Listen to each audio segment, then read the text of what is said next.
Enormous body spilling over the launch coach.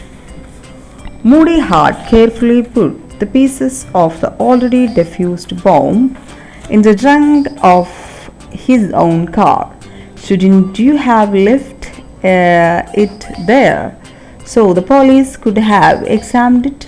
Jude asked. I always say that the most confusing thing in the world is too much information. But it would prove the Lieutenant Magravy that I have been telling the truth. Would it? Jude saw his point.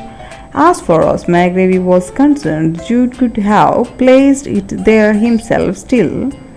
It seemed odd to him that a private detective would withhold evidence from the police. He had a feeling that Moody was like an enormous iceberg.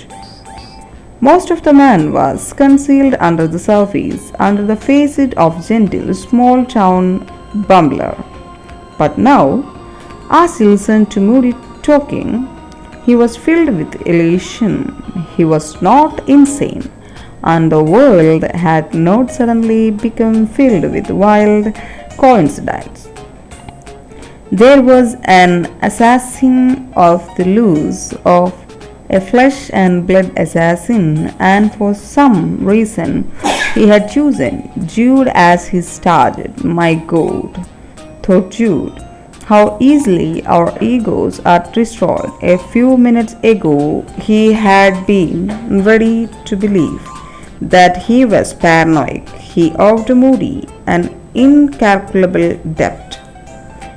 You are the door, Doctor, Moody was saying. I'm just an old gumshoe. I always say when you want honey, go to beehive. Jude was beginning to understand Moody's jargon.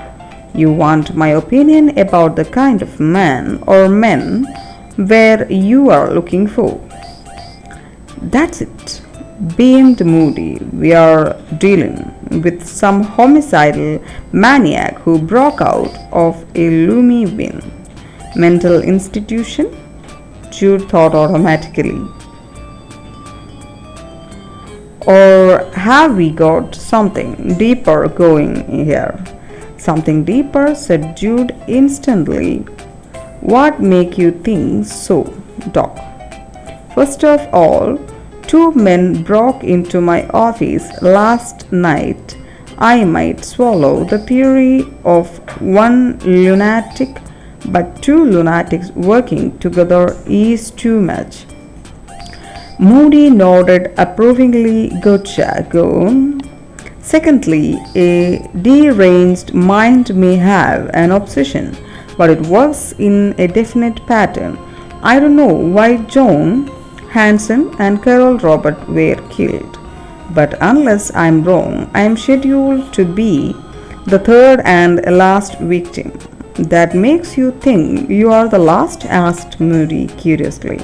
Because, replied Jude, if there were going to be other murders, then the first time they failed to kill me, they would have gone on to get whoever else was on their list. But instead of that, they have been concentrating on trying to kill me. You know, said Moody approvingly, you have the natural born makings of a detective. Jude was frowning.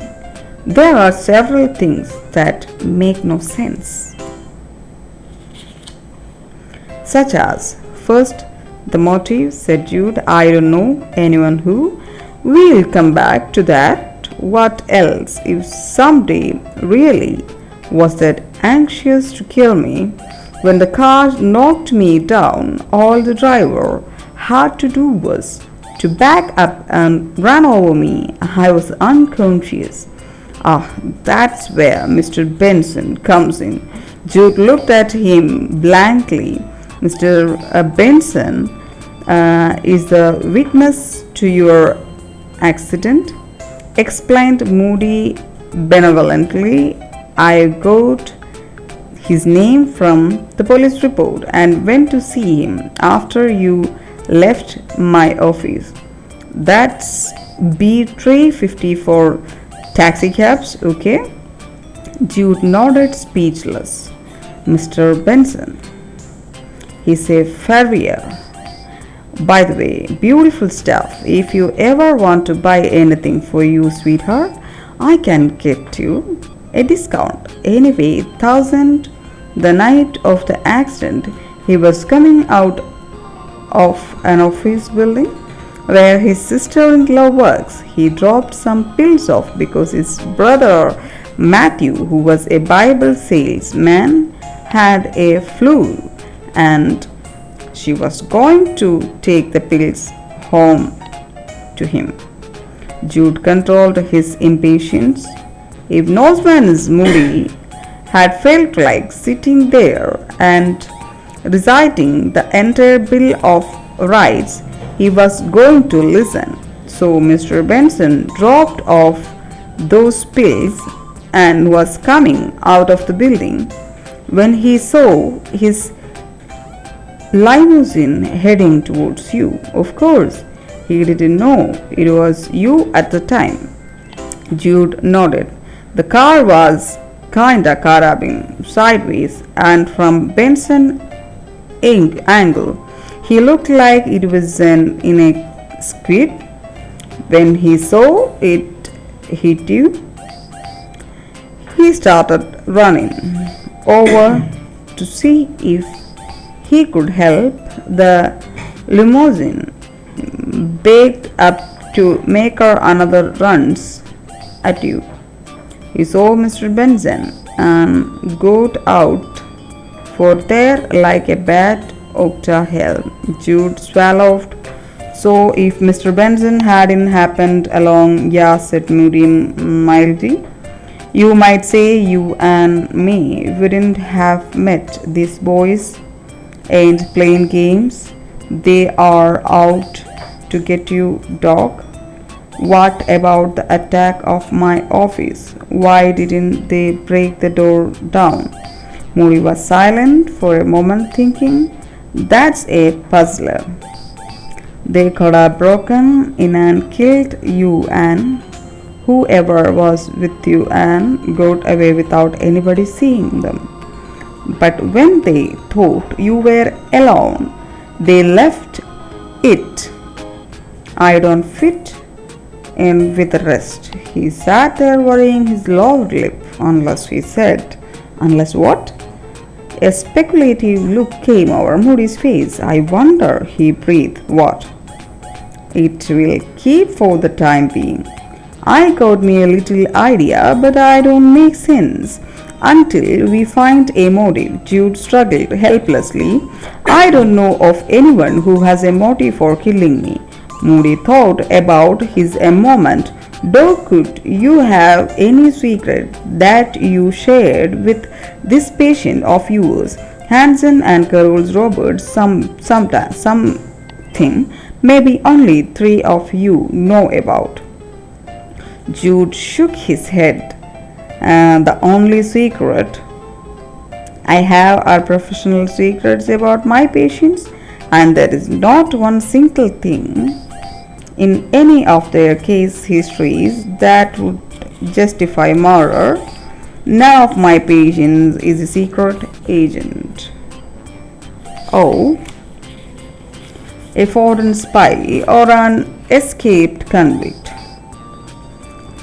They are just ordinary people, housewives, professional men, bank clerks who have problems they can cope with. Moody looked at him guilelessly. And you are sure that you are not harboring a homicidal maniac in your little group? Jude's voice was firm, positive. Yesterday I might not have been sure to tell you the truth.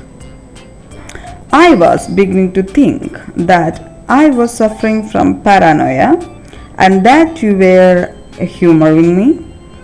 Moody smiled at him The thought had crossed my mind, he said, after you phoned me for an appointment.